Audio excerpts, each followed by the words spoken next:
அப்துல் கரீம் அப்படிங்கிறவங்க தேவக்கோட்டையிலேருந்து கேட்குறாங்க, இந்தியாவில் வக்ஃபுடைய நிலங்கள் ரயில்வே துறை இடத்திற்கு அடுத்து வக்ஃபுடைய நிலம் அதிகமாக இருந்தும் இஸ்லாமியர்களுக்காக பள்ளி, கல்லூரி மற்றும் மருத்துவமனை, ஏழைகளுக்கு அதன் மூலம் வியாபார நிறுவனங்கள் அமைத்தல் இதெல்லாம் செய்யலாமே, வக்ஃபு இடம் மூலம் இஸ்லாமிய கட்டமைப்புகளை எப்படியெல்லாம் உருவாக்கலாம், அதற்கு சட்டங்களில் இடம் உண்டா அப்படின்னு கேட்குறாங்க. உண்மைதான், நீங்கள் செய்கிற மாதிரி சொல்கிற மாதிரி நிறைய செய்ய முடியும், செய்வதற்கான வாய்ப்பு சாத்தியக்கூறுகள் இருக்கிறது. அவ்வளவு பொருளாதார இடங்கள் வக்ஃபுடைய கரங்களில் இருக்கிறது. அதை நிர்வகிக்கக்கூடியவர்கள் இதை கவனிக்கணும். நம்முடைய கருத்துக்களையும் ஆலோசனைகளையும் சொல்லி அதை நோக்கி அவங்கள வழிநடத்துகிற வேலைகளை பார்வையாளர்களாக மட்டுமே இருந்துடாம கருத்து சொல்லி வழிநடத்துகிற மக்களாக நாம் இருக்கணும். அவங்க கையில் அதிகாரம் கொடுக்கப்பட்டிருக்கிறது. கொடுக்கப்பட்ட அதிகாரத்தை எல்லாரும் எல்லா நேரங்களிலும் சரியாக பயன்படுத்திடுவாங்க அப்படின்னு நம்ம சொல்ல முடியாது. அதில் ஏதாவது தவறுகள் இருக்கிறதாகவோ அல்லது இன்னும் சிறப்பாக நடத்த முடியும்ன்ற ஆலோசனைகள் நம்மிடத்தில் இருக்கும் பட்சத்தில் அந்த ஆலோசனைகளை தெளிவாக அவங்களுடைய கவனத்துக்கு கொண்டு போய் சேர்க்கணும். அதுக்கு முன்னாடி சில முயற்சிகள் இப்படி நடந்திருக்குது.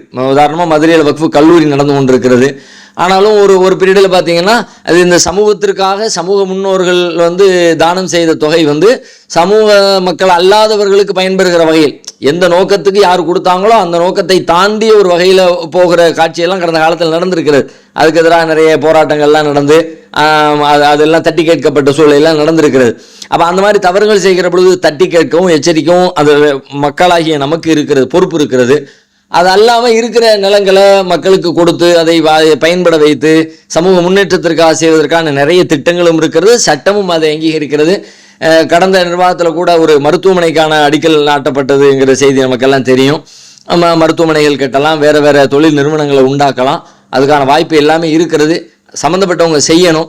இல்லாத பட்சத்தில் ஒரு ப்ராஜெக்ட் ஒரு திட்டம் இருக்குன்னு சொன்னால் அதை முறையான விஷயமாக வடிவமைச்சு போய் நேரில் போய் உட்கார்ந்து இந்த ஊரில் இப்படி ஒன்று செய்யலாம், இதுக்கு இவ்வளோ செலவாகும், அதுக்கு என்னென்ன மாதிரியான வழிமுறைகளை கடைபிடிச்சா சமூகத்துக்கு இவ்வளோ பயன்பட முடியும்னு ஒரு தெளிந்த திட்டம் இருக்குமானால் அதனுடைய நிர்வாகிகளிடத்தில் போய் அமர்ந்து பேசி அதுக்கான நியாயங்களை எடுத்து சொல்லி அதை செய்ய வைப்பதற்கான வேலைகளை நம்ம செய்யலாம். அப்படி இருந்தால் அது மாதிரியான இருக்கிறவர்கள் வெறும் சொல்லாக மட்டும் எல்லாரும் சொல்லிட்டு போயிடலாம்.